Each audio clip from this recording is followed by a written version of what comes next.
ഒരു കിടിലൻ chicken stew ആണ്. അപ്പോൾ അതെങ്ങനെ ഉണ്ടാക്കാൻ നോക്കാം. 3 വലിയ ഉള്ളി മുറിച്ചെടുത്തത്, വേവിച്ച ഉരുളക്കിഴങ്ങും ക്യാരറ്റും തൊലിയെടുത്ത് മുറിച്ചെടുത്തത്, ഇന്ന് കുറച്ച് ക്യാരറ്റും പൊട്ടാറ്റോയും എടുത്ത് ചതച്ചത്, പച്ചമുളക് നെടുകെ കീറിയത്, ഇഞ്ചി വെളുത്തുള്ളി പേസ്റ്റ്, വറുത്ത സവാള, വറുത്ത ഉണക്കമുന്തിരി, ഇച്ചിരി വെളിച്ചെണ്ണ ഒഴിച്ച് സവാള ആഡ് ചെയ്ത് നന്നായി മൂപ്പിച്ചെടുക്കാം. അതിലേക്ക് ഡ്രൈ സ്പൈസസ് ഇട്ട് കൊടുക്കാം. ശേഷം ഇഞ്ചി വെളുത്തുള്ളി പേസ്റ്റ് ആഡ് ചെയ്ത് നന്നായി മൂപ്പിച്ചെടുക്കാം. കീറിയ പച്ചമുളകും ഇട്ട് പിന്നെയും മൂപ്പിച്ചെടുക്കാം. ഇനി ഇത് മൂടി വെച്ച് ഒരു 5 മിനിറ്റ് വേവിക്കാൻ വെക്കാം. അതിലേക്ക് നേരത്തെ വറുത്ത് വെച്ച സവാളയും ഇത്തിരി ഉണക്കമുന്തിരിയും ഇട്ട് കൊടുക്കാം. മിക്സി ജാറിലോട്ട് വേവിച്ച് വെച്ച് മുറിച്ചെടുത്ത ഉരുളക്കിഴങ്ങും ക്യാരറ്റും ഇട്ട് അതിലേക്ക് സ്റ്റ്യൂവിന് തയ്യാറാക്കിയ തേങ്ങാപ്പാൽ 2 പാൽ ഇച്ചിരി ആഡ് ചെയ്ത് കൊടുക്കണം. എന്നിട്ട് ഇതൊന്ന് മിക്സിയുടെ ജാറിൽ ഒന്ന് അരച്ച് കൊണ്ടുവന്നിട്ടുണ്ട്. ഇത് മൂടി ഒരു സൈഡിൽ മാറ്റി വെക്കാം. സമയം മൂടി തുറന്ന് അതിലേക്ക് 1/4 കപ്പ് വെള്ളം മിക്സാക്കിയതിന് ശേഷം കഴുകി വെച്ച ചിക്കൻ അത് നന്നായി ഇളക്കുക.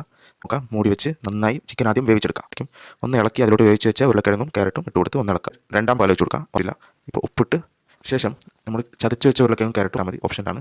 അതും ഇട്ട് മിക്സ് ചെയ്ത് നമ്മൾ നേരത്തെ തയ്യാറാക്കിയ മിക്സ് അതിലോട്ട് ചേർത്ത് കൊടുക്കുക. ഇത്തിരി ചൂടായതിന് ശേഷം, തിളക്കാൻ പാടില്ല, ചൂടായതിന് ശേഷം നല്ല കട്ടിയുള്ള 1 പാൽ അതിലോട്ട് ചേർത്ത് കൊടുക്കുക. ഒന്ന് ചൂടാക്കാൻ നോക്കണം. അപ്പോൾ നമ്മൾ കറി ഇവിടെ തയ്യാറായിട്ടുണ്ട്. വേണമെങ്കിൽ കറിവേപ്പിലേക്ക് മുകളിലിട്ട് ചെറിയൊരു പരിമളം വരും, വേണമെങ്കിൽ ഇട്ട് കൊടുക്കാം. കറി എങ്ങനെയുണ്ടെന്ന് കമൻറ്റിൽ രേഖപ്പെടുത്താം.